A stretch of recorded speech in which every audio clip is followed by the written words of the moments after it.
And every time he'll win, when he walk off, his 3 girls running behind him like the Rick James grabbing his leg. I couldn't understand none of that.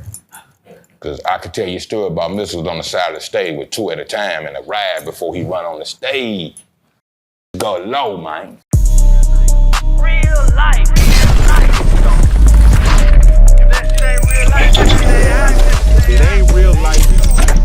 Just ain't real life street stars. You know what time it is. Real life street stars. I'll put it together.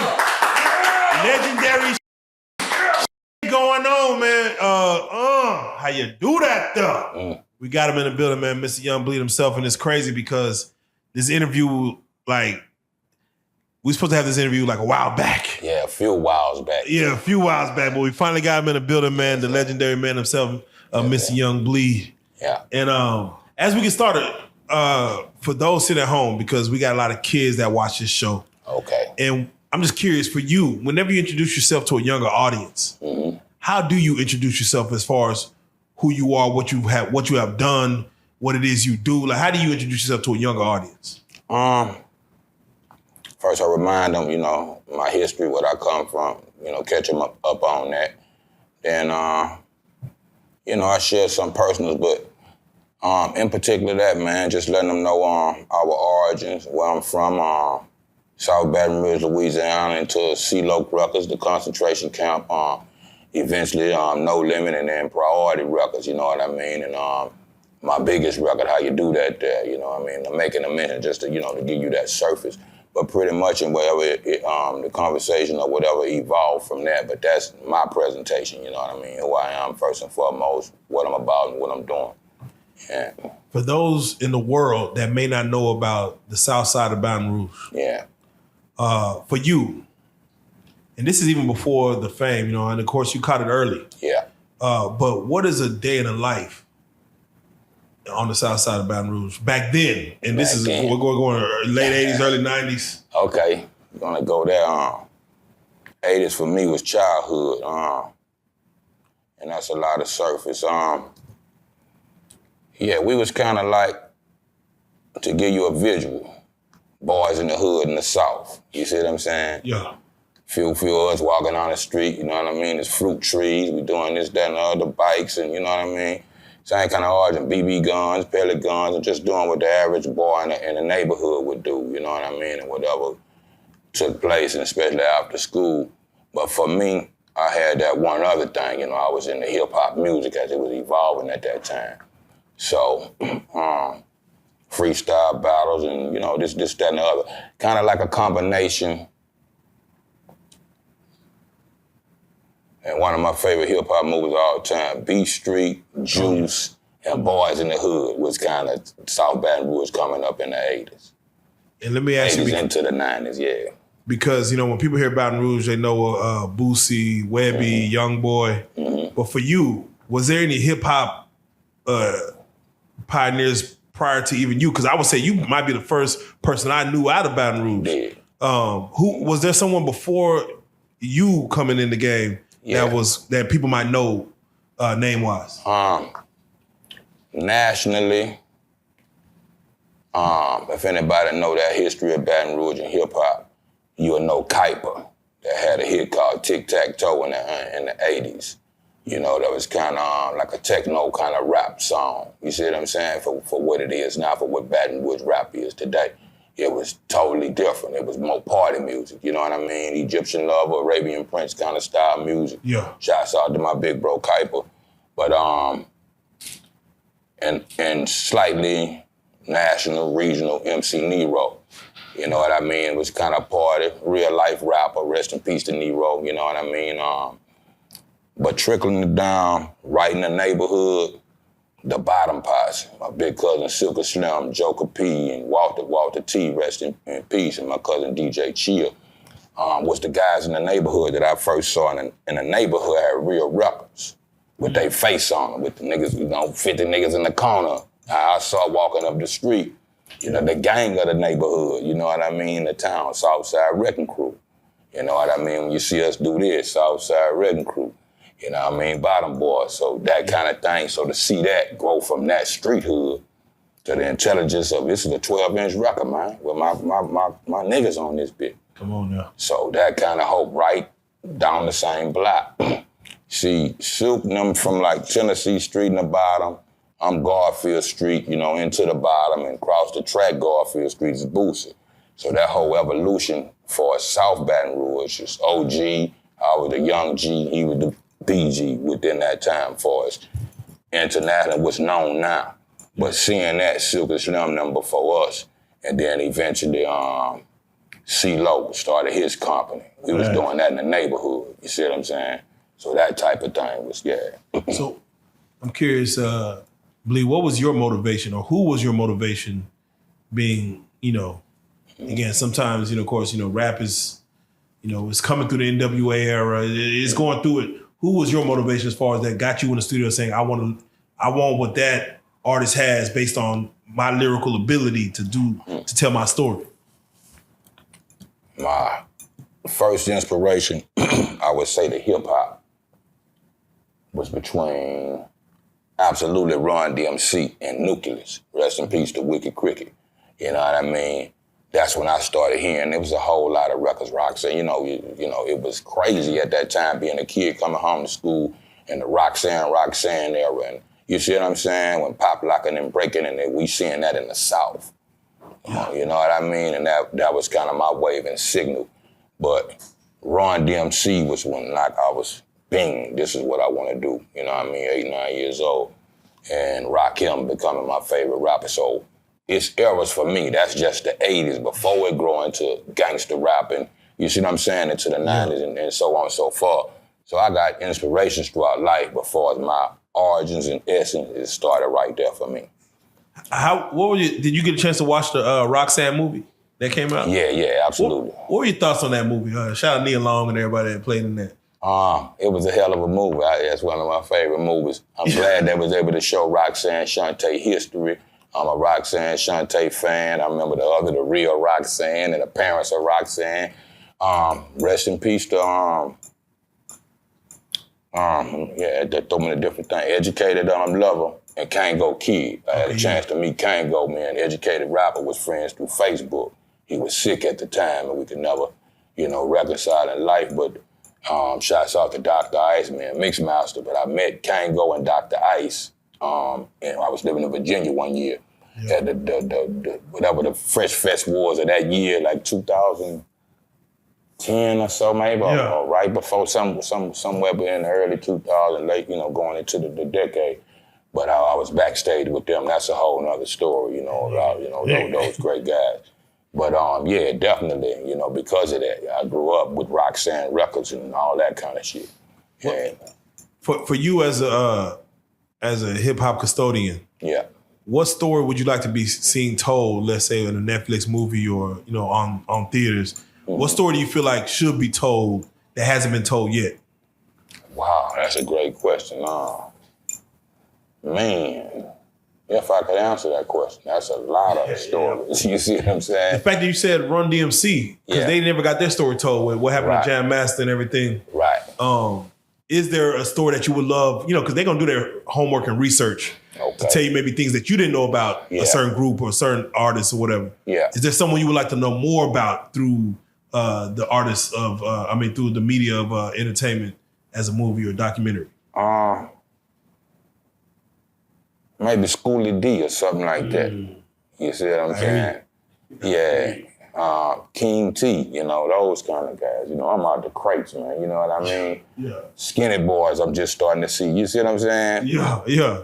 From the underground into the, we say from the underground up, but into the commercial success rappers. And Ron them being the first ones to have a video on MTV.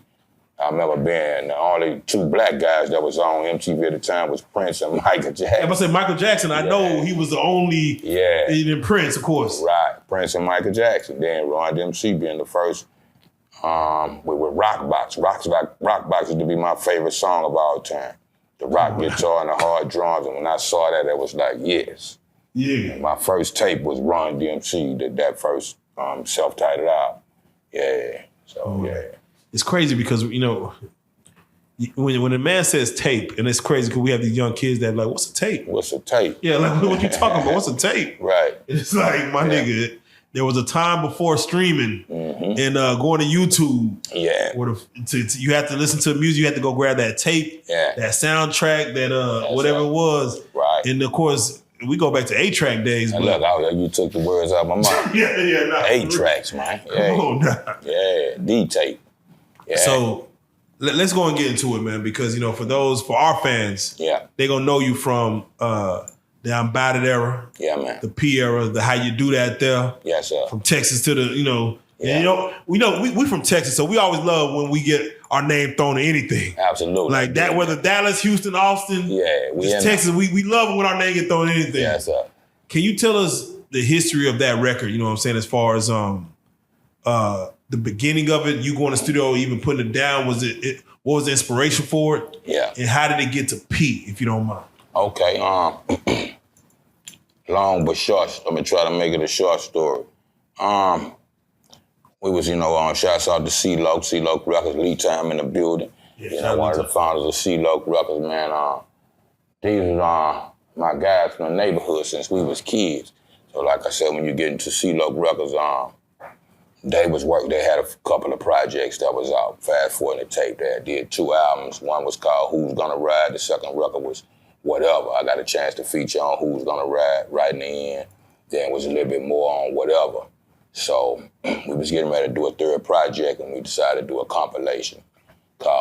We built a clickilation called The Concentration Camp, and we decided to self-title that compilation Concentration Camp. And that gave all the rest of the artists on C-Loc Records a chance to, display their own personal record or however. And that was my song, my solo effort. It was originally called The Fool, and eventually turned to How You Do That. But that's the origins of that record. So it's hot in the city. It's #1 in the city. It's sliding on the coast. It's going crazy. Mr. That P doing the About It movie. Him and Loc was kind of working on some business together, and some kind of way I guess he heard that record. You know what I mean? Well, we was swapping zones or.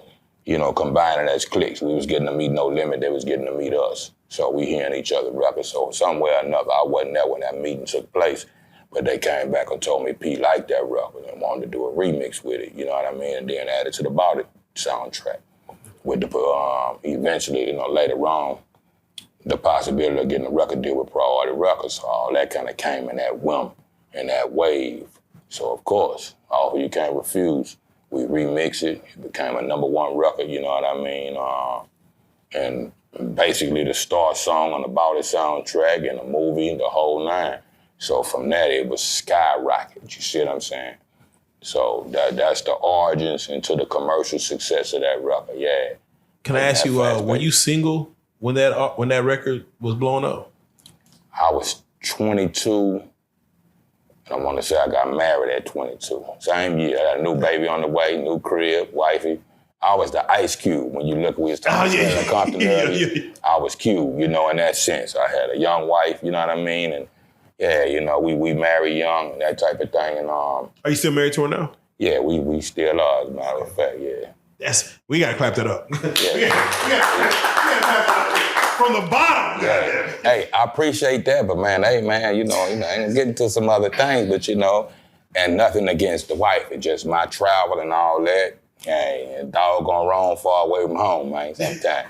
So that thing, so I appreciate that, but I'm gonna keep it, a buck with you, Yeah. Ain't no saints in here, man. That part, yeah. That Saints and Sinners, I used to watch that shit too. That was my favorite, some of my favorite shit. Yeah. But yeah, true life. So at that time, I'm trying not to. Yeah. After a while. All these, I got to like one. Hey, you know what I mean? Hey, yeah, it happens to the best of us, my brothers. Truly, y'all my real niggas, man. Y'all know what it is, trying to walk a straight line. That part. So trying to do the right thing, I stayed prayed up and just, I'm in a whole nother world. I'm from Baton, Louisiana. Welcome to California. 6 months after the death of Pac, 3 months after the death of Big, and it's to me, I don't want to smoke right now. When I met the Outlaws, hey, bro, like how you just greeted me. Hey, bro, we got this Hennessy. I'm cool. I'm chilling, you know, but inside, I'm like, I'm way away from my blocks and making it from a nigga killing me here. Now I'm out here at another killing field, and I don't want to be out there where I'm, hey, this shit is Pacific Ocean. So I had to learn to, kind of ride the wave, man, and get adjusted to California at that fast pace. And P numbers are buck. Hey, man, you at the airport, you ain't ready. Yeah, so I'm that young at the top of the world. Mike Tyson, I refer to Mike Tyson winning the belt, becoming champion at 21 years old. And whatever you want, here, man. Yeah. How was the California politics then? Were y'all checking in then? This the thing. Anywhere I go, this a new term for me. If I fuck with you, I fuck with you. If I don't fuck with you, I don't care what it is, where we at. You can't stop me from living nowhere. No disrespect to the code.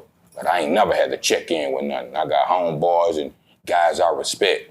I'm here to California, the Seabos and all that. It's unlikely if I come to y'all town and we know each other as brothers and I don't call you. What kind of funny shit is that, my nigga? You gonna call me if you have a flat tire? If you fuck with me, you fuck with me. So I was always welcoming everywhere I went, ghetto to ghetto, Compton to Watts, Chicago to Detroit. You see what I'm saying? Some of the Russian places I done told I've been kidnapped. Now the funny shit is I got robbed in Dallas. And I lived here 6-7 years at the Greyhound. You know, this I mentioned this on a couple of it, on the fly, and a few things, but here, and this was my second home, like I told y'all. And I uprooted from Louisiana. I went to stay in Houston. I went to stay in Atlanta, them some different stories. But I came here because I come here for a week in Dallas and called me back. Shouts out to Lou and Lava House, Ratchet King, Mandigo, Free Mandigo. He just got home, yeah. Yeah, I heard Go. I thought that, yeah. We gotta talk Go, they're my guys, but that's who kept bringing me to Dallas. Mind you, you was in Duncanville. You was in North Dallas, Skillman, Adelia, Forest. Yeah, I lived up there. I lived off Skillman, Adelia, and for 5 Lane, man.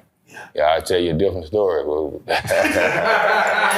Hey, yeah, man. So, yeah, I was christened Dallas here, man. And what kept me out of trouble, I came on all but a vacation. So I'm going to go out there for 6 months and see what happens. Since Lou will fly me out here, I'll go back home. Next week, he'll call me back and he'll put me up for a week out here. Motel 6 in Duncanville. The old ladies at all airports say, baby, you must got family here in Louisiana. Say, because you be here every week. So I say, I'm going to just go ahead and move there. It's 2004, I remember this. Because I spent the night in Denton County, November 4th, 2004. That's how I came here with a show that night at the Star Club. Shouts out to G-Rock from 97. Yeah, true story. Yeah, man, on essay, man. That was so Dallas embraced me. And to keep me, when I did my probation bid and all that type of thing, I've been on the slab out here for 23 hours, studio to studio. Y'all kept me busy, kept money in my pocket, from Dope Boys to shouts out to Reggie Swindon from the Dallas Cowboy, from Arkansas, Victor Pittman, and those guys, all them niggas. Hey, and Sebo moved down here, so they kept me, and I ain't have to do nothing but get in the car and ride, man, and go to the studio. Yeah. So that kind of love, you know what I mean, I got from Dallas, so I stayed a while. You know what I'm talking about? Yeah, after the robbery situation, like, how was your outlook on Dallas after that? Did it still stay the same? Or? Well, the thing was, I didn't know the guys that wasn't that type of situation. Okay. As long as I was here, I didn't have them problems. You know what I mean? And, you know, from the gangsters to the goons, from the Cliff to Pleasant Grove, all over here, you know, and like you say, I lived off, and y'all know what that is, them dangerous blocks. If you ain't welcome, you ain't welcome. So that part of it, when I got robbed, I wasn't living here no more. I came back on Greyhound coming from H-Town. You see what I'm saying? Yeah. But I hadn't been here in a while, was in H-Town for a weekend taking care of some business, and had a choice to go back home, but my love for Dallas, now I'm gonna catch the bus, I'm gonna go to Dallas for a minute, go fucking make some music, Man, that Greyhound is sketchy than a motherfucker. Hey, I know that now. Deep element, man. So it was just some hustling cats out there, sidewalk, shuffling, hustling, it wasn't nothing personal. Right. And I ain't saying it to say it was cool at all. They just caught me, you know, I dumped down, put my shit in my bags, and I'm by myself, waiting for a ride. And just happened to be out there and got caught out there chilling like I'm chilling. Hey, man, I have a drink eventually. I've been jammed up on the bus, yeah, I need to smoke a cigarette. And it's this other shit. So eventually, you know, I'm a cool enough nigga, and I felt we could smoke a little bit together. But them niggas slipped some K2 on. Right. Now I'm like, oh, kryptonite, nigga, I couldn't. Yeah, the swing gonna get you fucked up. They 7 however many deep. Yeah, you can't. Hey, you get up out this shit the best way you can. So them little guys could have fucked over me, pulled the pistol, killed me, or anything. That was my thoughts. They ain't touch me and do nothing other than take my wallet out. But other than that, after a while, you could see really what it was. Nigga just hustling. Right. And I was an opportunist at the time coming through. Yeah, so that kind of shit. Did they know that you were Young Bleed? Well, I told them in the end, and I think so. I think they spotted me coming off the bus and I was target. Right. I walked into a wasp nest in that sense of the word. And from that, yeah, due that I was Young Bleed, I ain't gonna, you know what I mean? It might have would have went different for somebody else. And we just got this shit and we gone, nigga. What you gonna do, you know what I mean? Yeah. So, you know, thank God I walked away with my life, but that type of thing, my brother. Yes, sir. How did you get the name Young Bleed? What does that mean? I say, it's the young that bleed for this young generation. See, I just turned 50 years old, but I still got a young on my name. Congratulations. Live Rich, appreciate y'all brothers. Live Wayne, being the bridge between the young and the old generation. See, it's only one rapper in rap history that got a young on his name before me, and that shots out the Young MC, Bust the Move, okay? So I'm the first one with that, but... Wait. How many youngs have come after you? I can't count them. I can't count them. I lost count. You see what I'm saying? So in that sense of the word, Bleed was my granddaddy. He was a World War II veteran, you know, South Baton Rouge native, and he was one of them kind of men from the street to the war that survived, come back home, and he stand-up guy, you know, concrete layer, you know, real man. But I shared life with my I just call him Papa. My papa as a kid, and by those times, we was talking earlier, in the late 80s, I'm 74, he died in 84, so it looked like 100 years. I only knew him for 10 years. Exactly, 84, 85, excuse me. But before he died, that Run DMC hit me and all that, so one of the talks on the porch one day, hey, Papa, you know what I'm gonna do one day? I'm gonna be a rapper. We used to watch Richie Rich, the cartoon. We was talking about special ed earlier, Poochie, I got a frog, a dog with a solid gold bone. That kind of, yeah, you know what I mean? Silver spoon, different strokes, that era. Yeah. You see what I'm saying? So I'm looking at it as a kid and what I'm gonna do to live and make money. So that rap shit was my thing, because I was seeing what New York was doing. Hey, that's what I'm, you know, and then I was musically inclined before rap music from birth, my family, you know what I mean? Origins, from singing to church and congas and bongos, it was in the house. My granddaddy played piano, he had a harmonica partner, you know, so it was there. It was in me, but I'm learning as a kid what to do with this gumbo pot. Yeah. So my shit was bing, that's my level of it. My granddaddy played blues and shit, but my shit is just rap music done. You see what I'm saying? But I told him before he passed away, that's what I was gonna do, be a rapper, own a record company one day. And so I went through a series of names over the years, and right before I got my major deal, you could change up in the street switching, you know, he'll know my first rap name, I know he is and all that, but what the world know, you see what I'm saying? That stick forever. You can't change once you come out and it's publicized. So I say, what this shit really mean to me all the way. And I went back to that conversation with my papa and say, hey, yo, I'm gonna take his name, please, you know what I mean? In that sense, and then call myself a young chip off the old block, a younger version of him, just for a family foundation and carrying that portion on my back since he left for us old grandfatherhood legacy. I've been like that on some King Tut shit since 9 years old. As a kid, you know what I mean? What I'm gonna do to help take care of everybody, what can make me enough money. See, I ain't rap for the girls and all that, I rap to take care of. Make that shit to do, pick up where granddaddy left off, that part. Yeah, so to answer your question. So, I had your CD when I was young, and it was always interesting to me because I didn't know what you looked like. Yeah. Because on your album cover, your back is turned. Right. And I always wanted to understand the motive behind that, because how do you get notoriety for your work if nobody knows what you look like? You know, I got stones thrown at me for that part of the game.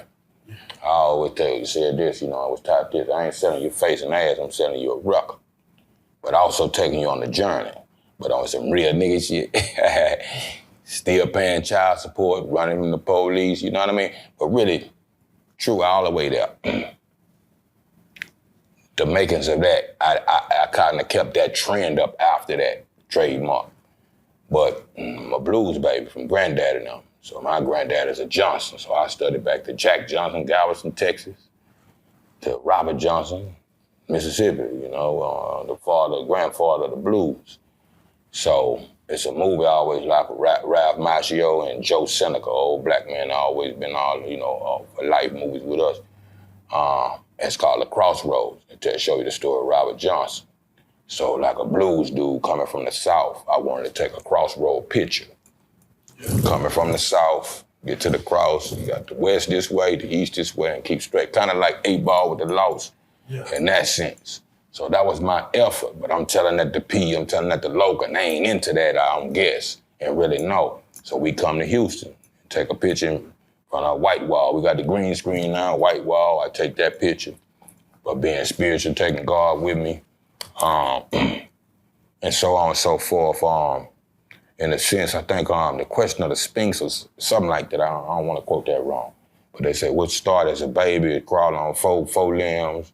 In the middle of your life, you walk on 2. And when you get older, you get walking on 3 legs. So I got a cane, and that kind of symbolism in that sense of the word. But it was really that effort to take the crossroad picture. And if you look at that movie cover, it got a guy that's right that I wanted to duplicate that. But they sent me that imagery back with the Stairway to Heaven and so on and so forth, which was my vibe on God. Yeah. And I made it make sense. But that was the original thought process to even take that cover. But everybody say, man, a lot of people don't know you.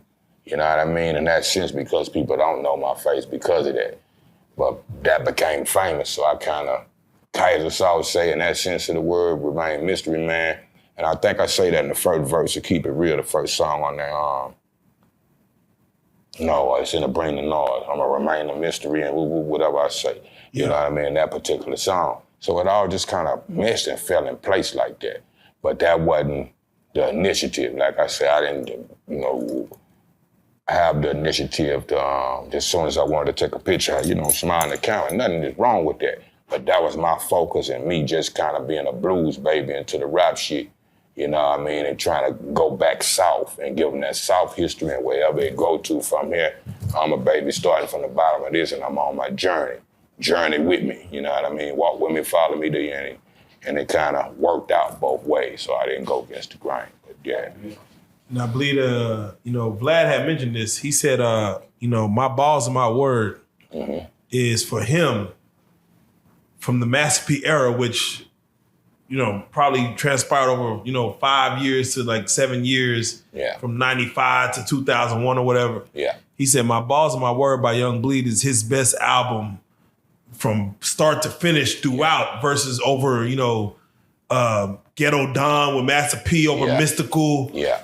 He said your shit was his best album throughout. Yeah. And this is Vlad TV. Yeah. Which is one of the, notoriety DJs throughout hip hop history. Right. For him to tell you that, how does that affect you as far as him saying your album was one of the best albums of the No Limit era? Blown away in that sense. And it's the truth about me and Vlad. Me and Vlad been homies for over 10 years.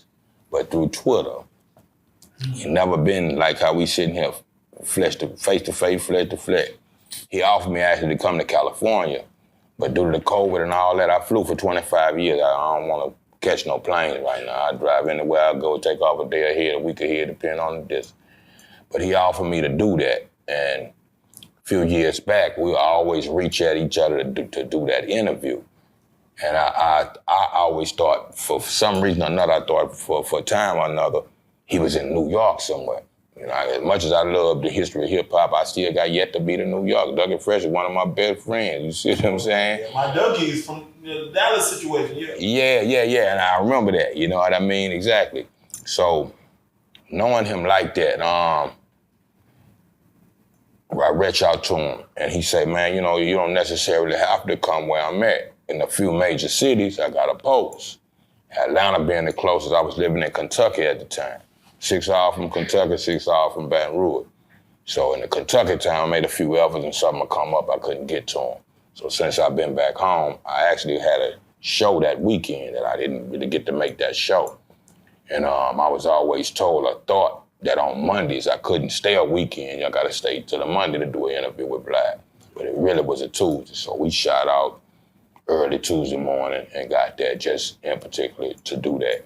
Yeah, and go hang out with Lil Cuz, shouts out Lil Boosie, we family. We got a chance to start working on a project later, so it's all in that, you know, that same kind of origin. But me and Vlad communicating over 10 years and still hadn't been fleshed, you know what I mean? Yeah. Who was the most talented person besides you, of course, one of my favorites, and No Limit that you would say, that you rap with? Hey, for me, the most, hey, rest in peace to Big Dog too, man. Rest in peace, Skull, my guy, man. That's like, you know, everybody get on this top 5 shit with hip hop, you know what I'm saying? Impossible to put it, you can't do it. And if the older you are, you remember the beginning. You gotta go back to Cool Herc and Busy Bee and before you even, yeah, man, if you don't know your history, Curtis Blow. I learned everybody in their own lane is the greatest at what they do. Now, me trying to do your thing, then I might fuck up a little bit because I ain't you ain't me. So, I separated myself from that a long time ago. Same with the No Limit thing. Cain and Abel. Everybody had hits. Mystikal, Slim. You see what I'm saying? Fiend, you see what I'm saying? Mr. Magic, you can't do it. Mia, you see what I'm saying? You can't do it. You can't just put it in one particular lane. You see what I'm saying? People say what they say about Silk. You was mentioning Silk coming out here. What's up, my brother? But the way his style go on, what he do, it work for him. You see what I'm saying? That's his lane. So I learned to separate that part of pointing the finger, you know what I mean, to each his own. That's like when you turn on the radio station, it's not just one station, it's not just one genre of music. So it's all about, I saw Jay-Z interview years ago about Lil Wayne, the thing between them and Birdman. He said one of the realest things, bro, you know, when we all chase for this MC #1 crown in the world, it's like a dog chasing his tail, because he said it's really based on opinion, man. Who my favorite might not be your favorite, might not be his, might not be hers, you see what I'm saying? That type of thing. So, I'm past the categorizing it, and I learned something, and you don't like everything. Like I say, you got a radio station, if you like country music, you do it, you don't. But you got the option of making your own personal choice. So for me, it's not really one person or 5 or 10. Everybody did what they were supposed to do. When you think about, we always talk about hip hop quotables. Mm-hmm. In No Limit, what is a bar that you heard from one of your label mates that made you be like for me, it was always like, man, he's soldier rag on my eye, soldier fit on my frame. I scream, whoa. Who else? I said, man, okay. Yeah, I mean, that, I was like, oh, that's so nasty. Damn.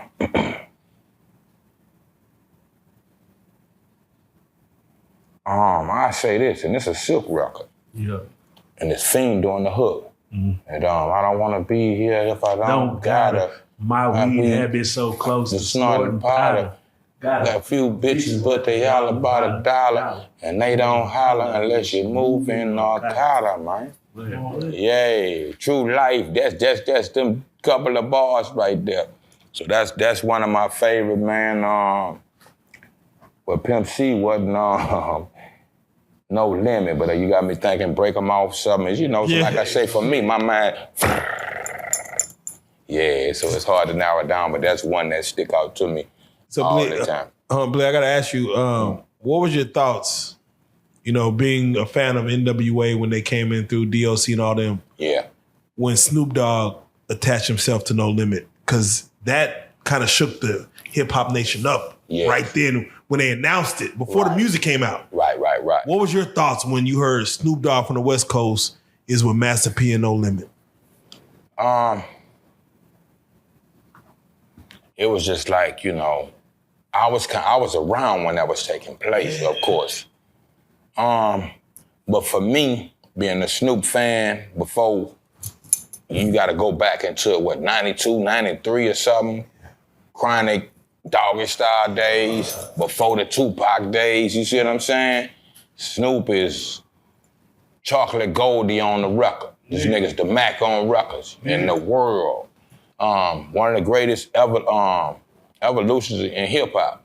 We was talking about this time. The first time the world heard Snoop with the Deep Cover soundtrack with that 187 on the undercover cop. And who the fuck is that? This nigga was so sneaky detective. The way he and the way Dre and they built Snoop, he didn't just jump right out with him. You know what I mean? He did the Chronic after that and gave you little bits and pieces of it. By the time we got Doggy Style and we were, all right. We already knew what it was.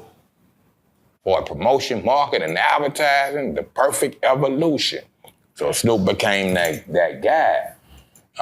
And so melted mellow, if I could say it like that. You know, laid back was his whole shit, smoking and chilling. The world that got on the Chronic and everybody is smoking.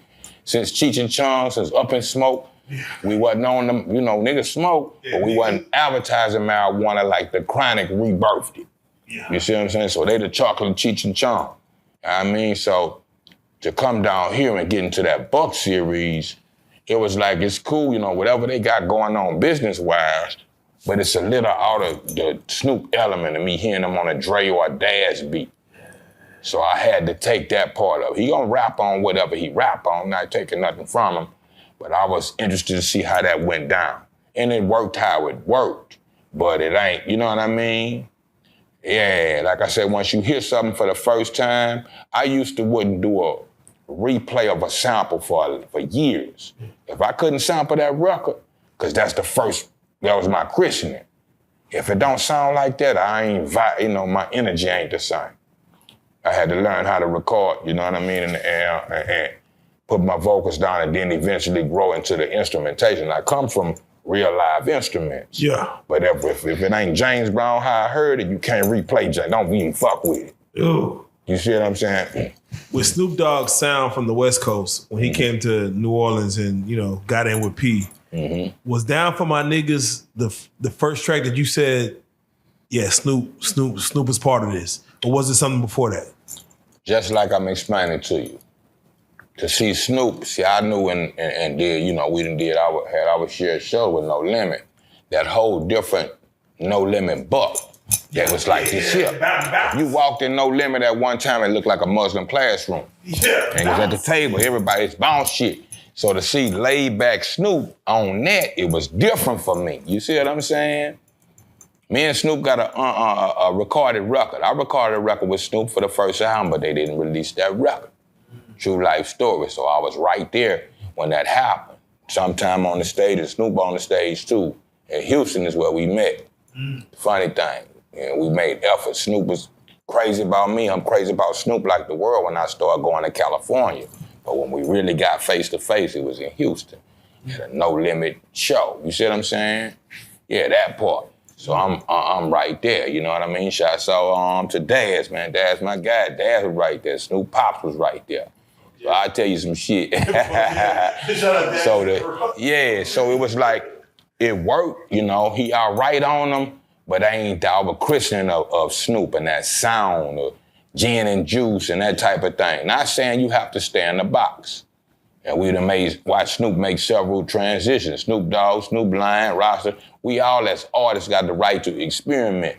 But just like the world, I'm interested in that. But it was like, okay, that's cool, but that ain't, you see what I'm saying? That sound. You see what I'm saying? You can go from Doggy Style to Murder Was the Case shit, right? That's that same kind of element. Chronic to that 187. The Dog Father, you can start hearing the different production change. And me and Time be hard on beat selection. You see what I'm saying? So now he going from Dr. Dre to Beats by the Pound, which is dope in both of their lanes. But what Snoop christened is that West Coast sound. The South trying to make him, and you see what I'm saying? So that thing. And nothing, man, Snoop is guys, man, always. But that's me being a student to the game before I was initiated into the game for as the rap game and the commercial success that came with it. I'm still a fan to the music. You see what I'm saying? So it wasn't that for me. It was cool, but you know what I mean? You have any regrets dealing with No Limit? Said it again? You have any regrets dealing with No Limit? Not at all. Beautiful life, my brother. You got to take the tars and the stripes, man. That part of it. You know what I mean? My only regrets to it all is just like we meet right now. We grew up like this on our block. If 3, 4, 5 of us walk to the corner store, we ain't got nothing but a few pennies or whatever in our pocket. You might buy the potato chips. He gonna buy the cold drink. You know what I mean? You gonna buy the cookies. You see what I'm saying? And we come back to our alleyway, we share a little bit with each other. So without that unity in the community, I thought that's what we was hustling for. Grandma and them need pills and all this. We the men of the family now. And now we can't even get to the money because me and you on some, this girl like both of us or this, come on, man. Yeah. So that, you know, who got more money than this? You got $5 more than me. Say, man, come on, man. We cannot do this as black men, as black brothers and blame it on white America, man. If you got something, I got something, we can make something happen. And when that part of not staying and that whole thing, and that go beyond No Limit, that's just my essence. Yeah. You know, it's crazy because, you know, Dipset used to always talk about what Cameron, Jim Jones, Jules, it was always one-upping each other. Yeah, right. Like, we ain't about to communicate. I'm going to just one-up you. I'm going to pull up in that new thing. Better than your shit. That competition. That's we been doing that since Tonka trucks, man. And Hot Wheels, man. Come on, man. We boys or we men. Yeah. That part of it. I thought we growed up, bro. Like I said, I'm speaking from being 50 years old. Yeah. Coming into that 22, underground before that. I've been doing this since 9 years old, since 1983. Come on now. 41 years of my life. That's more than how I dedicate my everything to it. So I'm looking for, hey, bro, this what it is? For some shit. But everything else that's love. Hey, man, unity in the community. And I'm a baby cub Panther on Chairman Fred. I'm in Chicago, man. My big cuz. Yeah. And so I'm about that shit. You know what I mean? Yeah. Each one teach one. So, Bleed, let me ask you, what is the importance, do you feel, of beats by the pound when it comes to the No Limit era, No Limit saga? The legs. Wow. You can't run without your legs, man. You can talk all the shit you want. Where the beat? Where the stage? You see what I'm saying? It's crazy because their run when it comes to production, for all the albums that they have a hand in, man, you know and how the much sound. You know how long you gotta stay. If people really knew what happened, if we get this 5 minutes of fame bullshit, when you see a video that ain't 5 minutes no more, the blues guys did it, 2-minute songs and all that kind of shit. You know what it take for somebody to take their time out of their life and sit there and push these buttons, read these books to learn how to even translate what's in your soul and psyche into this computer and make this motherfucker say what you wanted to say and inspire the next person. Hey, you can't run without your legs, man. Come on. Yeah. Let me ask you, do you know, where is Beats by the Pounds now? If you know. Like where I talk to Mo all the time, off and on, man. Moby Dick just put out a record. You see what I'm saying? That type of thing. All of us still, we brothers, you know what I mean? Some shit is public and some shit is in-house. So like I said, ain't no personal pleasure that I have with nobody at all. I know everybody individually. I talk to KL sometime, Odell, you know what I mean? Craig B, the same thing. You know, we know they turn to the medicine man over time. You see what I'm saying? But individually, we all grow up, man. We ain't them same little 20-year-old kids no more. And not saying they not, I know it's something they working on that I'm gonna keep undisclosed, but everybody got their personal relationships and all that with each other. You know, time change, you know, kids and grandkids, man. Nah, biggest facts, facts. Yo. Now, hold on, we just spoke on Snoop, but I gotta get your take on when Mystikal joined No Limit. For you, as Young Bleed, what was your thoughts when Mystikal coming out of Atlanta and doing it, you know, when he had, you know, he already had his single popping What was your thoughts on Mystikal joining No Limit and what that would have brought to the table? I knew Mystikal in the time before No Limit. Shouts out to Big Boy Records in New Orleans. Okay, so Fiend, you know, those guys. I remember when they was coming through Baton Rouge. So of course, you know, Mystikal one of the few that, you know, that come out of Louisiana went to Jive first, if I'm not mistaken. Then whatever they worked out, he ended up back. You know, I ain't gonna say necessarily backwards, but he ended up on No Limit. You understand? So we was always, you know, already diehard Mystikal fans, phenomenal coming out of that shit. You know, since the underground tape shit. So what better, you know what I mean, than to be a part of that, No Limit at the pivot at the time. So definitely, man, yeah. Yeah, that's a given. No brainer. Yeah.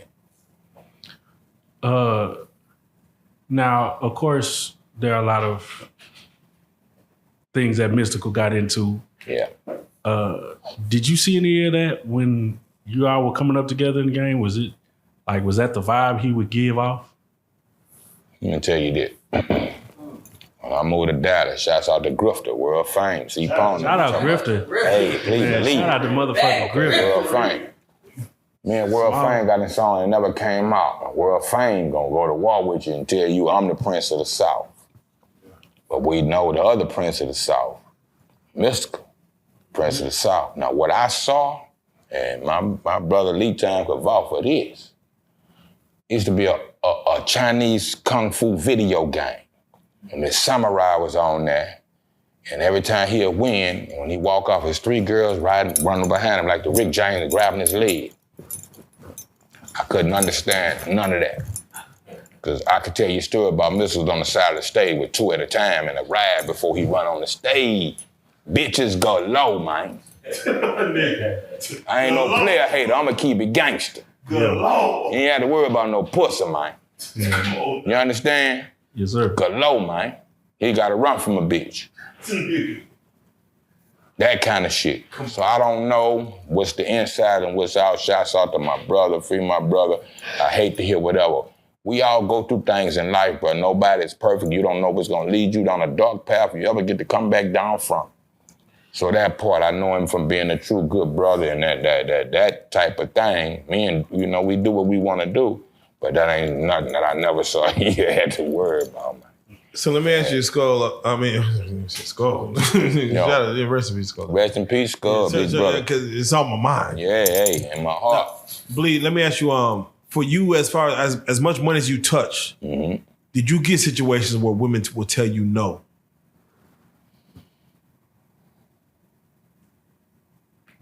In a cool, if no, in a cool way. Like, keep in mind, I gave you my evolution.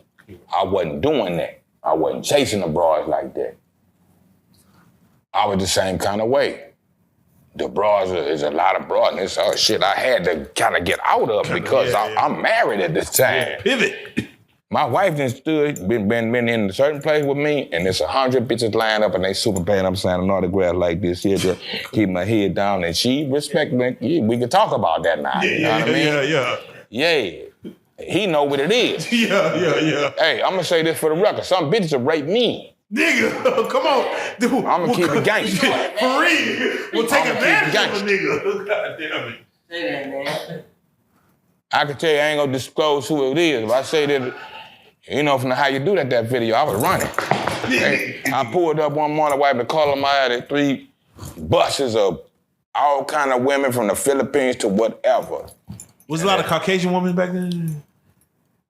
It was a few. Okay. It was mixed up. Mexicans, and it was mixed up. Oh. I'm welcome to California. This how, and thanks, P, bro. I couldn't have asked for nothing else. You see what I'm saying? But me trying to figure, hey, how to handle all this shit. Yeah, I had to run and hide in a video set a couple times, my brother. Nigga. Yeah, man. Get my feet on the ground. It's that fast and it's, oh, shit. And different, depending on where you raised, the south and north is different, the east is west is different. Some women is more aggressive, some are more independent. Nigga, you ain't gotta do all, nigga, I got you. Hey, it's a whole, that's a whole nother world, man. Trust that. The Italian New Yorkers, they seem the most aggressive when it comes to saying, I wants what I wants. And nigga. Hey, and so I'm gonna take it from you if you ain't man enough. Hey, yay, man. Yay. All right, well, let me do it like this. Let me ask you, of course, during that era, Yeah. even in Dallas, Yes, sir. the artwork of what No Limit was doing, shout out Pen and Pixel. Pen and Pixel, man. Because Absolutely. when it comes to that look of when you see the Master P, The Last Don. The candy coated, the covers, man. Yeah, the covers of them CDs. Yeah. It fell into Dallas as well because that was the look of the South Yeah, when it comes to album you covers. said it best, my brother. Can you tell us the importance of Pen and Pixel as they was doing these album covers for P, No Limit, and a lot of niggas throughout the South? Hey, like you said it best for me. That's how I was gonna address it. That was the candy covered, you know what I mean, coating of the South for its album covers. And I'm seeing it before I even had a chance to go meet them. I'm watching what New Orleans doing and all this and this, from that to Cash Money to whatever, you see what I'm saying? That was kind of like a bubble plastic when you shipping shit, you know what I mean? That type of thing. Wait, what was it like you needed them? Like, no, just from the South. Yeah. It's like, if you're trying to get on, you need to have these niggas fuck with your album cover. Like, versus doing some other shit that you're trying to do. Okay, so what I told you a second ago, I try to do totally the other shit. I'm talking about a country-ass crossroad with dirt on that bitch. You see what I'm saying? I'm on some blues shit that the kids ain't on no blues. Country rap tunes. You see what I'm saying? A suit for a 22-year-old nigga ain't have the purple cup and, you see what I'm saying? Like a cutlass on there, you see what I'm saying? The message in the music and where I was trying to head. And for us, my diversity's coming up and now I done made it. God done promised me something and I'm on some one-on-one really with God. Quit selling this cocaine, I got something for you. Right. Throw that shit in the river, man. From that, platinum, gold, okay. I ain't playing with it, man. Yeah, that kind of shit. So I'm in a whole different bracket. That's young father, but they're too young like everybody else. You know what I mean? People used to call me the meditation man. Hey, bro, I like pussy and all that kind of shit, man. But what I promised to this dude up here, that if I got this opportunity, I'm sticking to my script. Do the right thing with it. Right. Who's the craziest out of No Limit? Like the craziest, wildest one to hang around with? Like you just never knew what was gonna happen with it. For me, ultimately, maybe C-Murder. Right. I'll give you a few. C-Murder, Magic to some degree, rest in peace. C-Murder, Magic, Mystikal, you know what I mean? I'm telling you, you know what I mean? It's shit like, oh man, we gonna hide the truck, man, and keep him over back there while he is two in the back with him. Yeah, that kind of shit. I'll tell you that much. But those guys, and somebody else I'm trying to say, Mystikal, Slim, and the thing, what I was trying to say is this, I only met Slim once in life, but I know the stories and whatever, and we got a chance to meet and embrace one time, and next time I know he wasn't here no more. He was supposed to be the third verse that I Smoke, I Drank, so that was finna be our introduction and first record together, and me and Magic was running, you see what I'm saying? Skull was super cool. Like I said, I tell you a million story, bro, and it's really family, and nothing but love. Right. But the paper and the politics, man, you know what I mean? Right. Yeah. Was everybody about what they say in the rap back then in No Limit? Like, this is the thing I want y'all to understand about me and No Limit. And let's take a commercial break after this. I gotta, I'm gonna say this. I'm from Southside Baton Rouge. Right. I'm raised by a man from the Ninth Ward of New Orleans. I ain't from New Orleans. right. My granddaddy, who I got my name from, died in the Veterans Hospital in New Orleans when I was about 10 years old. I was downstairs. I was too young to go up and see him before he closed his eyes. Right. So I didn't grow up with those guys. So we could never have no personal shit. I met y'all when I was in my early 20s. You see what I'm saying? Still a kid growing into manhood. 21, you're all the way out here. 18, they're gonna give you a gun and send you to that jungle, man. So I don't know them like that. And no disrespect and discouragement when I say that.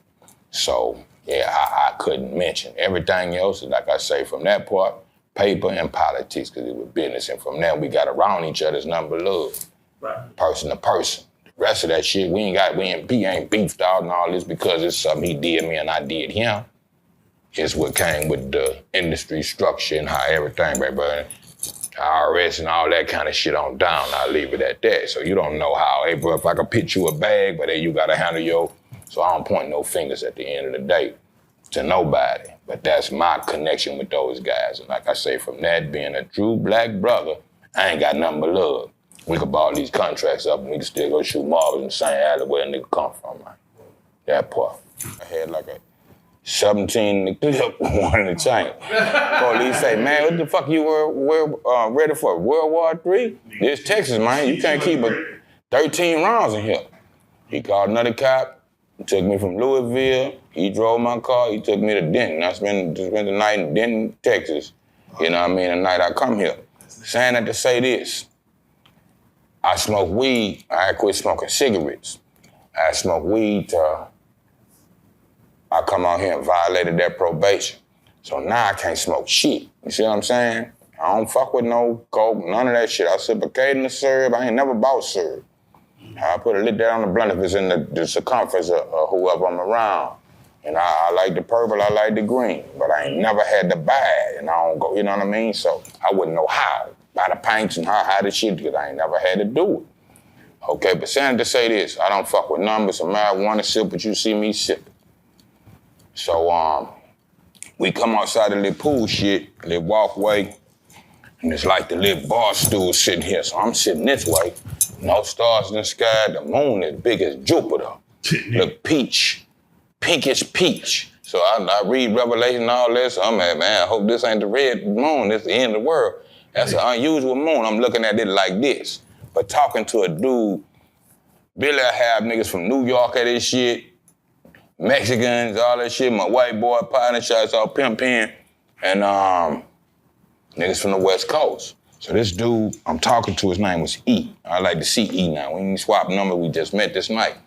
I just started fucking with Sebo, 04. Bo in the pen. I'm working on Rise Through the Ranks. I took that picture of George Lopez in them studio down Shout here. out G-Lo, Big Tuck. Yeah, and Big Tuck, yeah, the old DSR. So, what I'm finna say. Ooh. So, damn, let me get back to it. Yeah. So I'm sitting to this dude, he from California, but he got on red sweatsuit, sweatpants, red house shoes, all that, so I recognize he's a blood dude. So we talking a gang language. And I come to Cali, I fuck with Sebo and them, woo.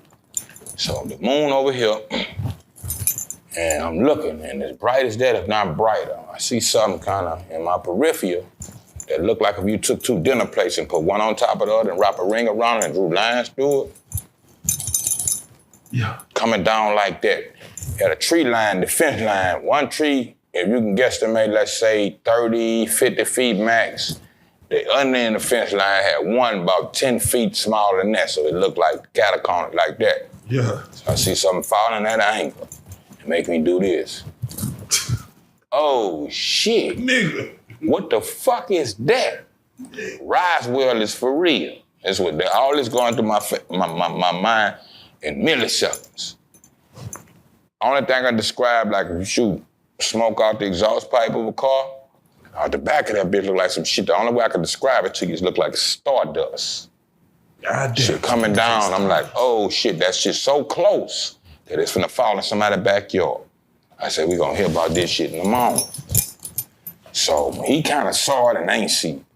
Anywhere from 7 to 10 seconds, I saw this shit.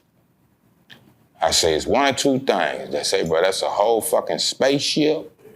The government is making some shit that look like that shit. So I say, what I'm gonna do is see what take place on the news throughout the week.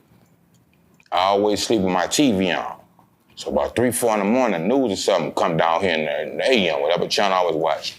I'm in my bed sleep, and I'm halfway, one eye open, one ear open. I hear, when we come back, strange thing flying over Texas. I said, straight the fuck up. Let's see.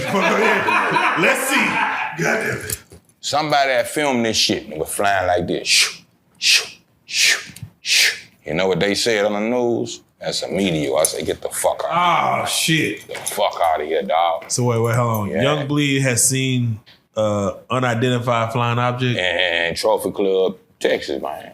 in outside of Dallas, however y'all put that. It's the only time I've been there that night. I ain't never been back to the house since. God, see, this is big because we only hear the other races talk about what they might have seen. We don't hear us, us talking about what we might have seen. Lately, we coming out with these cell phone, all this other shit. I got some shit in my phone I can show you right now. I saw in St. Louis. There's a spaceship in my phone. Remind me when we finish this and I'll show it to you. We gotta see. We gotta see. Yeah, absolutely. Goddamn. Mm-hmm. All right, Bleed, with that being said, we had spoke a little earlier about, of course, you coming into some money when you first did the first contract. Yeah. And we spoke on it as far as who's the first people that was in your corner versus the first people that was looking for a handout. Was it family members? Was it friends, partners? When you touch a 6-figure deal with when P said, hey, or Priority said, hey, we gonna put you on. Yeah.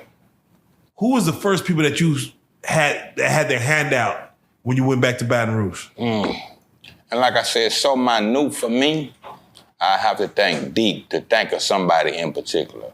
We all hip to that. But my family loyalty, my street hood loyalty, homeboys, nobody in particular really did that. You see what I'm saying? If anything, with small chain family member, hey, big cuz, give me something, that type of thing. Yeah.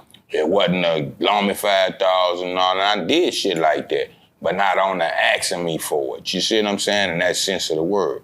I made sure everybody was paid that participated on that record. I really paid and probably overpaid. I didn't know how to do that. But what I wanted to do is, just off the loyalty, if you did something for me, I'm gonna do something for you. So I always believe a man sweep the floor all fucking week, give him his check at the end of the week, man. You know what I mean?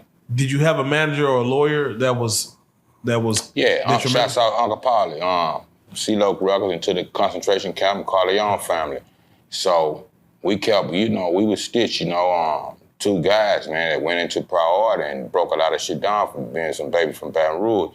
So we kept up with the books and the money. We took care of things, took care of everybody in the clique and the family and all that. So we took care of our people best we could, provided what we had, you see what I'm saying, and worked the rest, you know what I mean?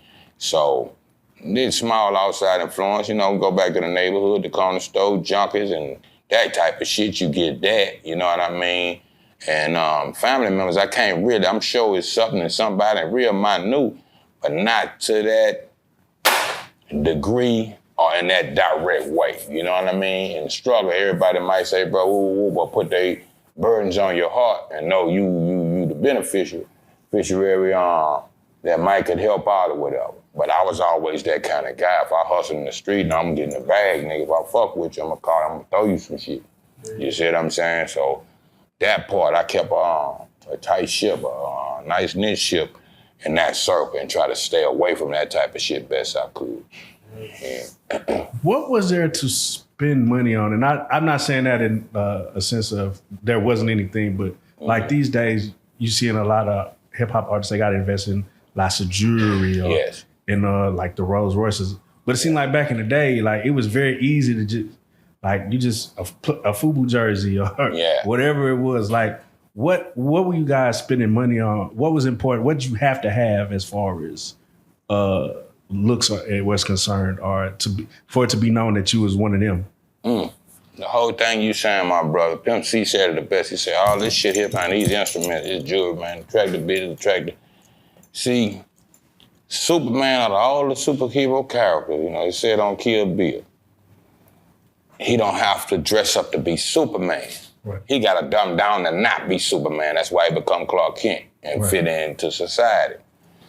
But as far as rap music, if it ain't the donkey chain, the fresh car and all that, you ain't no real rapper. For the kids, you see what I'm saying? They got to see the Superman that's on your chest to believe that you really Superman. Mm-hmm. Now at home all the time, I don't have this shit on, you see what I'm saying? But to identify, you see what I'm saying? It became our identity. Anything else look too African rooted or whatever your heritage is, that ain't, you know what I mean? A guy said to me recently, people eat with their eyes. Man, I saw such and such. You know what I mean? I can go a lot of ways with this, but if it's not appeasing to what you would expect a person to look like that's carrying a certain title, then they don't even consider it for real. That's real. Yeah. Now, I believe I got to ask you, because, you had mentioned coming from the West Coast doing your thing and getting back to Baton Rouge. There was times where you couldn't even like get to the club and perform because the club was already fucked up. How was it transitioning back to coming back home? How was promoters? How was the people? Yeah. Because you from the shit. So it was how was everything coming back home? Like winning the World Series. Your next door neighbor could be to you, y'all cool and all that, but they don't really fuck with you like that. You know what I'm talking about? But now that the rest of the world give you the voucher, you come home, you had that side, then of course you got the hate and all that other bullshit. But for us club days and shit like that, and people coming out, like I said, we was like, I don't think this existed before us. Me, Lead Time, CeeLo Records, Concentration Camp. That it was a time in our city that we couldn't perform in our own clubs, at least for about 3 or so years, it seemed like to me. You see what I'm saying? Yeah, that part. Shouts out Too Short is one of my big brothers. Rest in peace to Biggie Smalls.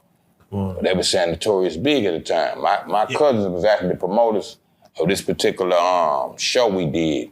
We spent our life, it's called, what it is, time on the Raising Cane thing. That used to be the Centraplex, the River Center now.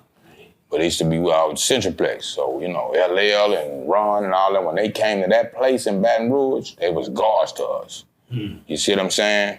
As we came up, we performed on that I know about, that I participated in one time in that building. And the time that we evolved in Baton Rouge, if Too Short came down there, he opened for us. Notorious Big, I don't think they had all his money, and I was still getting used to who is Notorious Big. He come to one of our hotels down there, and I know my cousin personally said they was going to take care of this guy, and he never came to the show, so I don't know what the business was. But even No Limit at one time opened up for us in Baton Rouge. That's how it was for us being the NWA of Baton Rouge in that sense. Yeah. So let me ask you, because you ran your pivot, you got through your thing, and then Boosie come right behind you.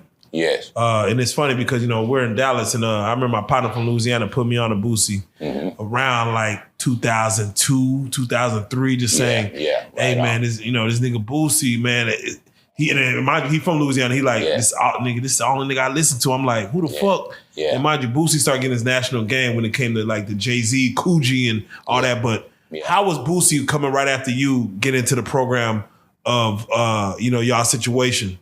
How was it for Boosie coming up in Baton Rouge, based on what you just watching, from what you just been through, watching Boosie come up? We all got our own stories in different time. Keeping in mind, we family. Boosie is my cousin, but we about 9 years apart. So if I tell you I was rapping in 83, 84, he was just being born. Sugar Slim them before me.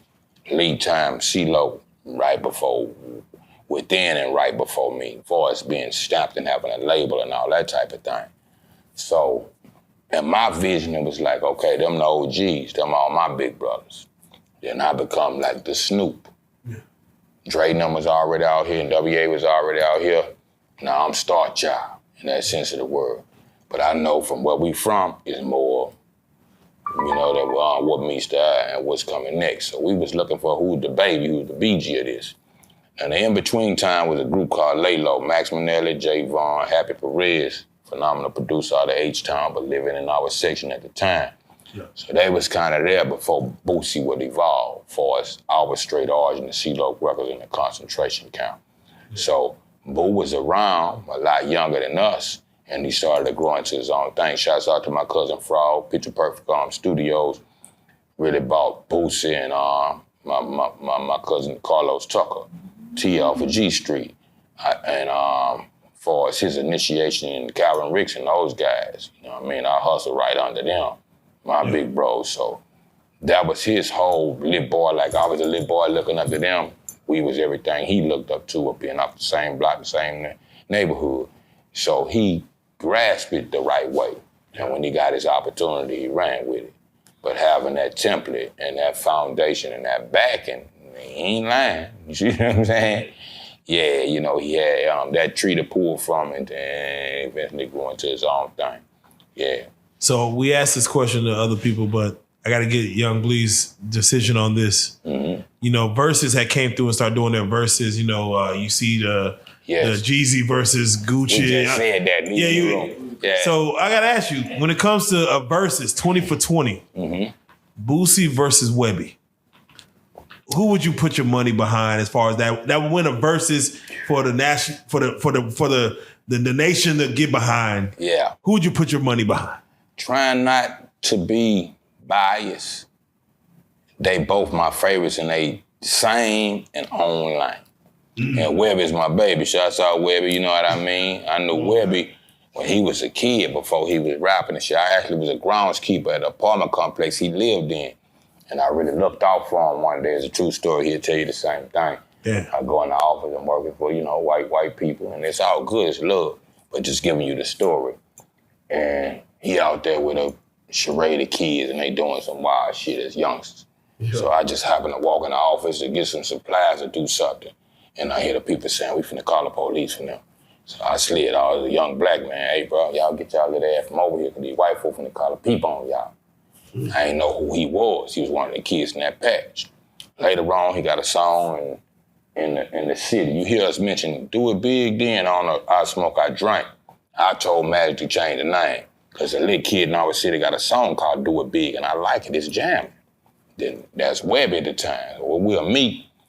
I said, say, bro, hey, nice to meet you. Shouts out the Lava House again in Lou now. Oh, yeah. Come on. Me, Boosie, Super Slim them. We had a Motel 6 recording one night. Shouts out Angelo, Mandigo was there. Yeah. You see what I'm saying? That's in Baton Rouge. The Lava House. So Angie really took me to Webbie in the room. In the room, he was ducked out.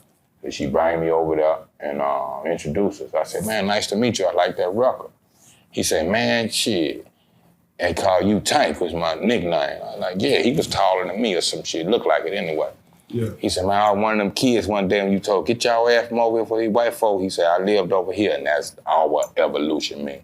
And shouts out to Derek. To this day, we all friends and family. Yeah. So, in that category, it's kind of one and the same. You know, whatever they do amongst each other, but me listening to it, not trying to be biased with Boosie being my family, but when you're talking ghetto stories and all that, they was always hand in glove. They're another great duo since Run DMC, Pimp C and Bond, 8 Ball and MJG, Big Boy and Dre. Yeah. So for our section as a duo, they probably, you know what I mean, one of the greatest duos to come out of Baton Rouge. It's crazy because as they was going through their hiatus, you know, Boosie in jail, and of course, Webbie doing his thing, it was like almost a void in the South. And then to see them right now getting back together, kind of doing shows together, I'm like, God damn, it's so needed. But look at them. Look at this. Trill Entertainment, right? Yeah. Christened by Pimp and Bomb. Shouts out Turk and Mel. Yeah. I met Pimp C through Mel. Dark brother like brother. Okay? Yeah. I met Bond through Turk. Like brother. You see what I'm saying? Yeah, that's just a true story. And that night, when I met Webbie, that's the night I met Bond. Bond was there too. Yeah. So they like a baby Pimp and Bond for Baton Rouge and Trill Entertainment. To call it Trill, that ain't what we say in Louisiana. Yeah. That's a Texas thing. Yeah, but for Texas. Come on, man. You see what I'm saying? Yeah. So that part with that christening, a lot of people don't know Pimp is from Crowley, Louisiana, into PA, into you know what I mean? Okay, when I say this, I know these guys, personal rest in peace to the Pimp, man. I cried a million tears. So I'm going to speak it to you from the heart like that. So I saw that, you see what I'm saying? Even Webbie called himself with Sweet James Jones Jr., some shit. Yeah, Sweet James. I mean? Yeah, so that's their whole christening from Louisiana into Texas. Yeah. How important is that Texas-Louisiana connection? Like, how many careers have been birthed behind that? Hey, I don't know the exact number. You see what I'm saying? Well, how many have you seen? Not just how many in general. A lot. Rest in peace to 3-2. You see what I'm saying? Big Mike is here, is my big brother. The Convicts, Rap-A-Lot rappers and all that kind of shit. Tim Smooth before Mystikal that came to Rap-A-Lot. So here I am, I'm a kid saying, where can we go outside of Louisiana? Who really fucking with us? We not New York and eventually California. How can we get on? Those guys was my inspiration. Because one came to Rap-A-Lot and one went to Loose Sky Bust Down with Tim Smooth and those guys. So exactly that. You see what I'm saying? Our thing is, our Def Jam of the South was Rap a Lot. You see what I'm saying? So it's our dream to try to get on with Rap a Lot. Miami was farther than what Texas is when you ask that. We right next door neighbors. Miami way over here. I got Florida tattooed on my arm. That's my mama real name. I got an uncle live in Florida now, so that's how real that is. But it's a farther distance than us having a chance to come out of Louisiana. Closest shit that we saw was the NWA of the South, was the Ghetto Boys. No, so that's hope, yeah. That's facts.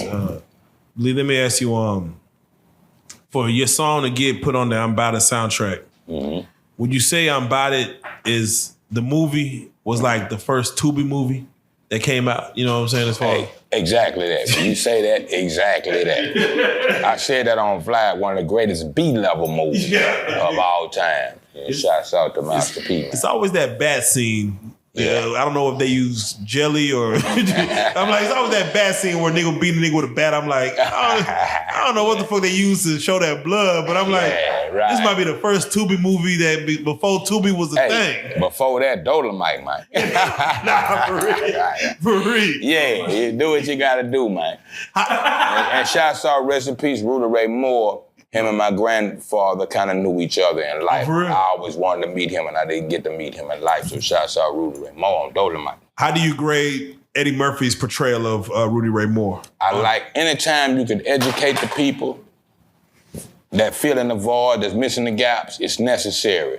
When I first saw it, I thought he was going to redo the Dolemite like the movie, but he shows you the behind the scenes. So what kind of created what created the image of Dolemite. I ain't gonna lie, we have a Dallas native, Charleston White, who, of course, a Dallas-Fort Worth native, who said Dolemite was the kind of the reason why he created the character of Charleston White, because he thought that Dolemite was who he was. Yeah, Not Rudy Ray Moore was portraying Dolemite. Yeah, I thought that too. We all did. Before we knew Rudy Ray Moore, we know Dolemite. My uncle, my granddaddy, James Donald Good Bleed Johnson Sr., his son was the same, but without the good bleed, it was Peter Weestraw, the devil's son-in-law. So I grew up, my granddaddy was all but same off the eagle. Motherfucker shit got your fish shot. They talk like Dolemite in the house. That's how I knew that, because that's what I watch on Friday nights with him, my uncles and shit like that. So my whole introduction is my granddad, and he was like one of them old men at that time. Yeah. Goddamn. Yeah. All right, so for those that, it's funny because I asked a couple young kids, they know who Young Bleed is, and they saw that your song trends on like TikTok. Yeah. Remakes. Yeah, that young people. Yeah. What are your thoughts on the TikTok trend of like how you do that, and like when you see the young kids learning who you are? Yes. Through the new social media, the cell phone platforms. Right. What are your thoughts on that? And do you look like, where's my check?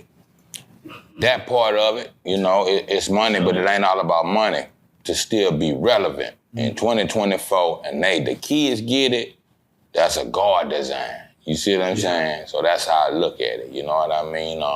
What they used to say, any publicity is better than no publicity.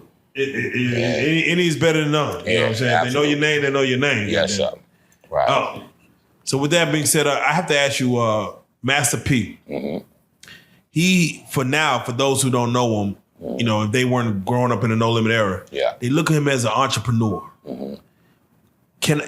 Give me your thoughts on Master P's entrepreneur level, because we see him have the Hootie Hoos as a cereal. Right. He's making ice cream. He's making cereal. He's making, anything he can put his name on. Yeah, he's getting in that business of sneakers to everything. Yeah. For you who have met the man, been with the man, been under the made music, made money with the man. Yeah. What are your thoughts on his entrepreneurial skills in 2024 as far as him getting to it? P tell you if he could reconcile this. I always told P, but they can say what they want to say about you as a rapper. But you one of the greatest entrepreneur niggas that I know. True hustler. It take a hustler skill. You see what I'm saying? You had to build yourself to a certain caliber to that. So he one of the greatest businessmen, definitely from the South, to create an empire. Yeah, you know. So did you get a chance to watch I Got the Hook Up too? Damn, you know what? I don't know if I really even saw that. But forget it's a part 2. It's part amazing. 1, of course.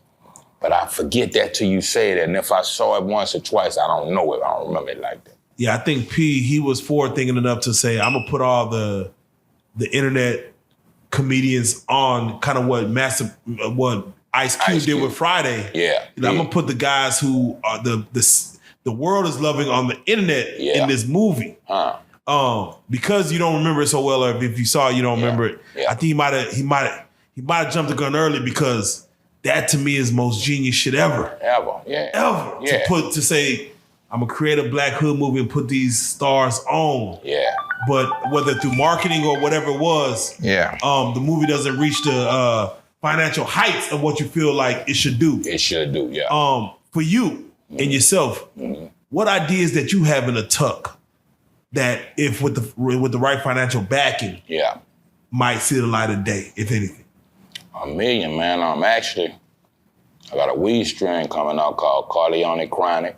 Oh. I got my own vodka called Speak Easy. Shouts out to Jerry Do Me a favor out in South Carolina. Hell yeah. I have a liquid CBD fusion liquid drink that's called Seaweed. So I got a lot of things in the make. You see what I'm saying? And so on and so forth. We're doing a movie series right now. Shouts out to Miss Donna Butler and her whole family. It's called Divine Intervention in Baton Rouge. It's kind of like an 1800 slave kind of movie. Fast forward into about 2023, and you go through this kind of time portal. Like the world. So it's a lot of things, you know what I mean? But it's what you're known for. When you look at the poster for the movie Scarface, now see you got a part 2 coming out recently, Tony Montana. He said the world, you know, the name is Tony Montana, but the world will remember one name, Scarface. Scarface, come on. So when it come to me, you remember Young Bleed and Balls of My World, how you do that there. But it's a million things I do, you know, under that leash that's on the way. So yeah, things like that. All right, so we got to talk about current events real quick. I got to get your take on it. You watched last night assassination attempt on Donald Trump. Yes, yes, sir. You being in the business, you being in, you know, society, you know, making money where a lot of Black people, I ain't gonna lie, they look up to Donald Trump. They say, hey, he had some of the best 4 years that a lot of Black people have seen with the little PPP suit. Yeah. What are your thoughts when you see an assassination attempt in 2024 on a presidential hopeful? My daughter's for this. Let me show you how ironic this is. I told you I lived here. I'm in second home, Dallas. My daughter called me yesterday. She said, Dad, you know, we was in New Mexico in the mountains, so we getting the phone, not getting the phone. We in a whole nother world. We don't know this is going on. You understand?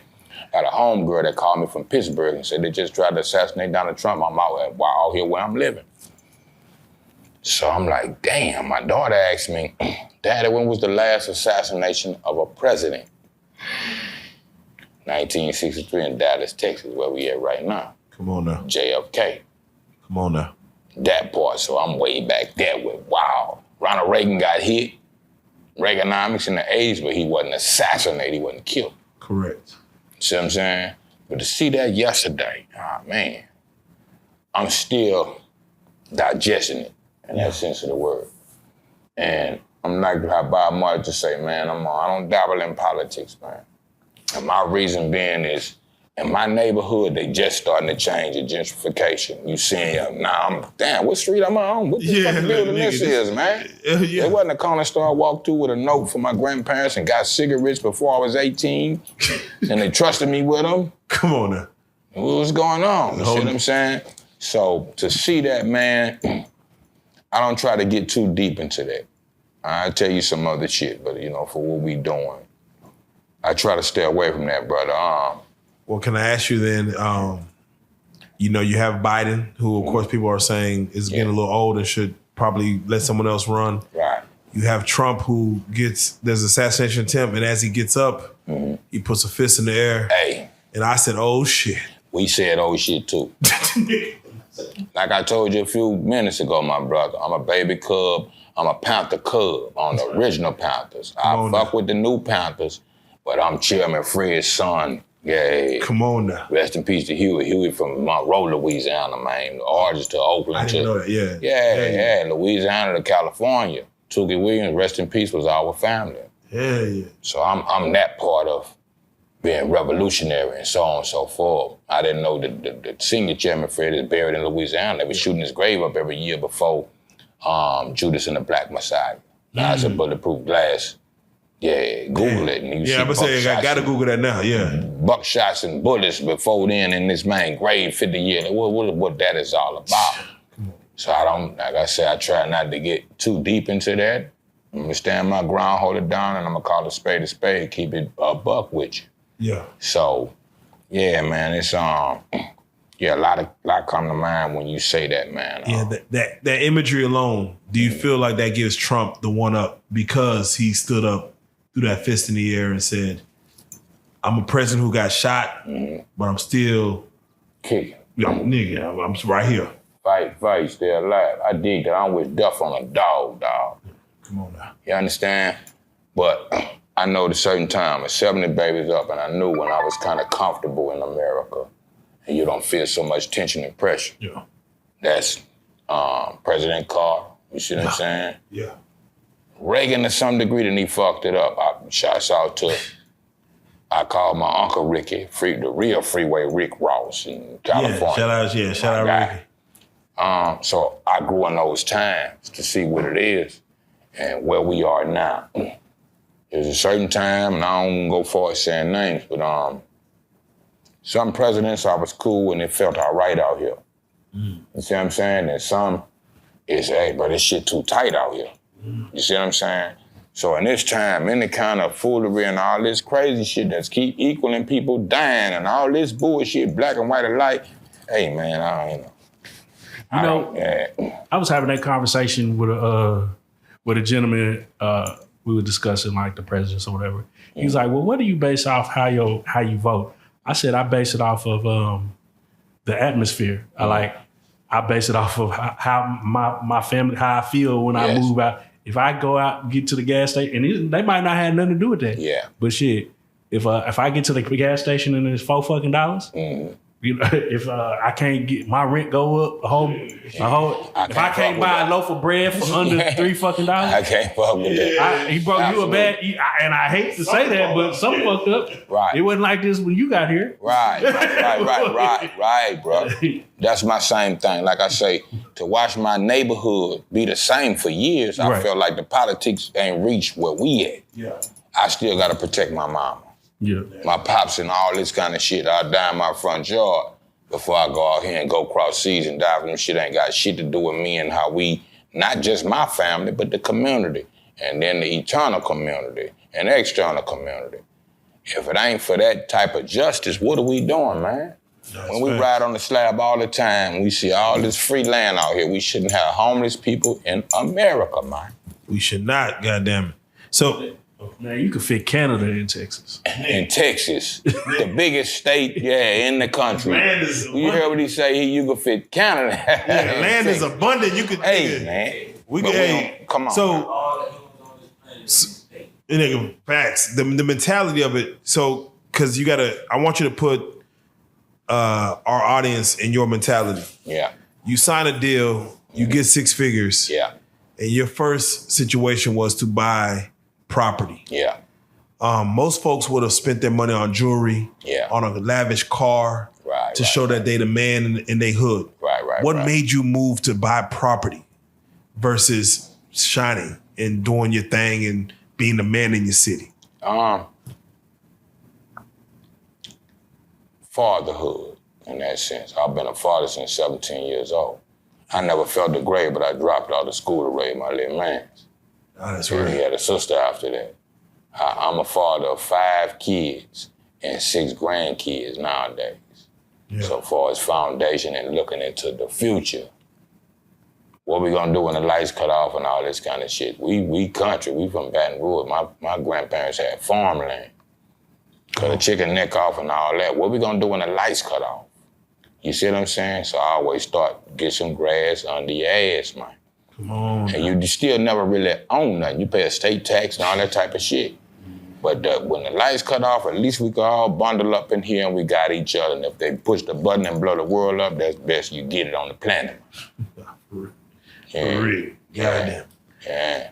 With that being said, we have to ask you, Bleed, what do you have coming up again? And I appreciate you even coming through and tapping in with us because, again, there's a generational gap to where we have to make sure the history is getting pushed forward to the younger generation and what you have to overcome, make sure that they at least get some type of knowledge of what to overcome and what they may expect going forward. But what do you have going on as far as at this age? Like you said, 50 years of hip hop just passed this past year. Yeah. And you just touched the 5-0. Yes, sir. What do you have coming up? Shout out Lucci. Stagmo Fast on Dial 175 is going to be a situation. Tonight. For anybody who, this may not be out by then, but of course, whoever going to witness that, it's a situation. What else do you have coming up as far as in your plans, whether through hip hop or outside of this business of hip hop? Right now, man, shouts out to Baby Savage, Guard of the Grind, man. Baton Rouge, Shreveport native. We actually on like a 100-city tour right now. You see what I'm saying?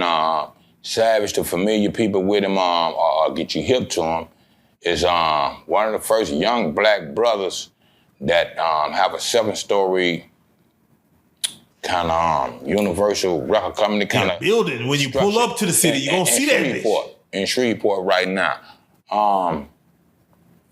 That type of thing. We doing that type of thing right now. Like I say, different products, the movie series, a documentary, shouts out to Frog again. It's called Young Bleeder Baton Rouge Story. So I got a lot of sticks in the fire, this, that, and the other. You know what I'm saying? But in particular, right now, we out here. We just coming out of New Mexico into Texas and back to Louisiana tomorrow.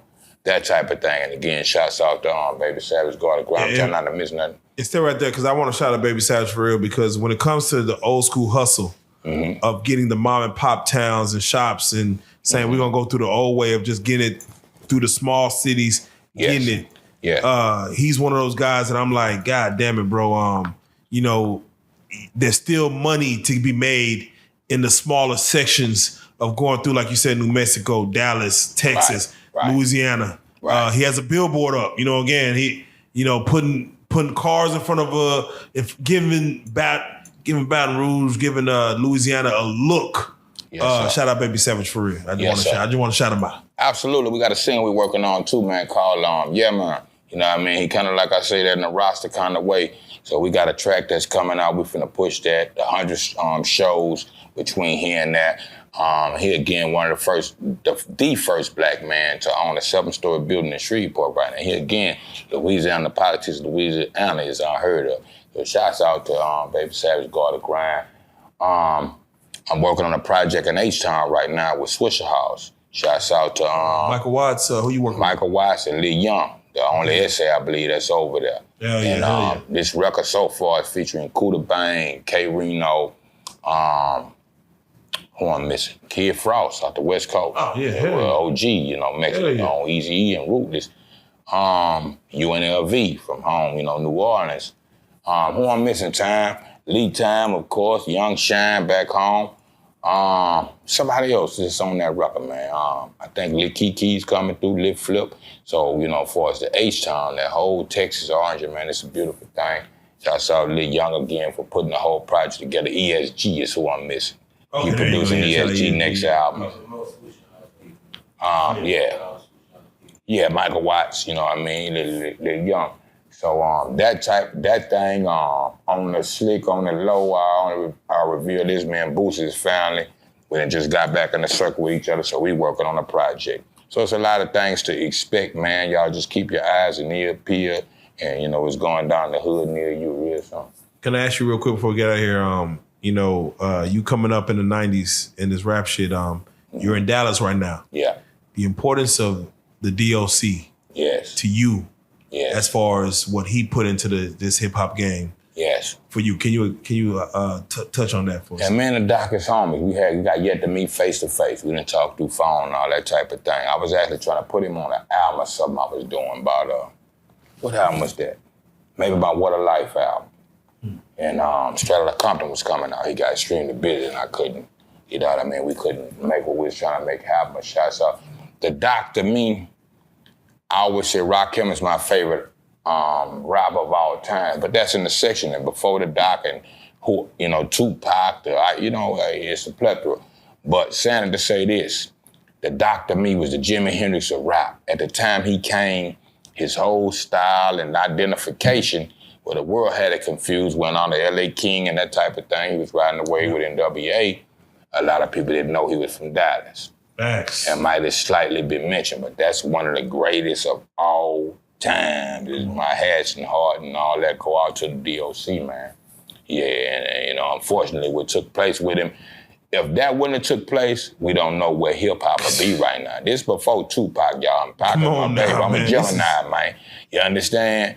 But that's before that, so I respect the origin and go back to God. Yeah. The B-O-G, you got to spell God back with D-O-G.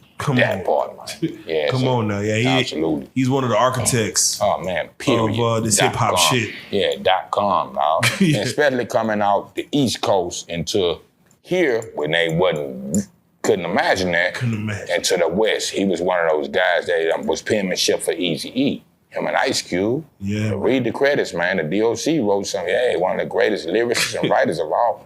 And I can't get into it. Again, the architect of this shit. Architect of this shit, man. We gotta say it like this, man. Bleed to have you come through, man. It's a blessing. Hopefully this is the one of many, because again, there's more stories we can even get to, you know what I'm saying, within this time frame. But we have an introduction to those who may not know you, those who are a favorite of you, those who couldn't wait to hear you speak on our platform. Yes, sir. So we appreciate you. With that being said, any shout outs you want to give for those that might have treaded the way for you to get here? Oh man, like I say, bro, this shit is crazy. That been my hardest shit in interviews. I can't narrow this shit down to one. Come on. Y'all for starters, for allowing us and bringing us through the world for us, life and fan base, and not everybody that inspired life and definitely music when they come down to me. You know what I mean? Each one teach one. So if it wasn't a blueprint to draw from, we're front, man. Yeah. So much love, respect. Corleone family, lead time in the building. Social media platforms, man, for anybody trying to reach me, Facebook, Young Bleed fan page, Twitter, The Real Young Bleed, Instagram, @Real Young Bleed, Snapchat, I think it's Young Bleed. Anything else, Google me, man. You can't miss me if you're looking. That part. Hey, you legendary, bro. Like I say, who that? Say they want to do that.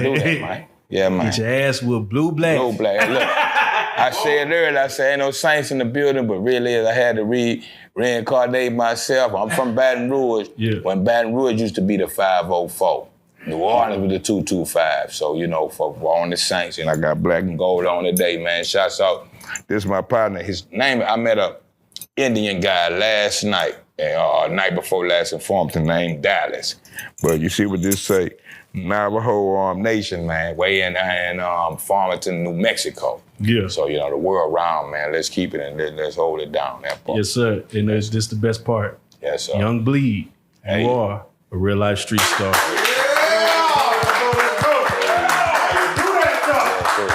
Already.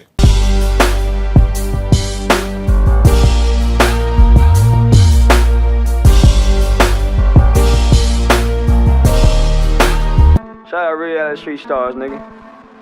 Move it. Hey.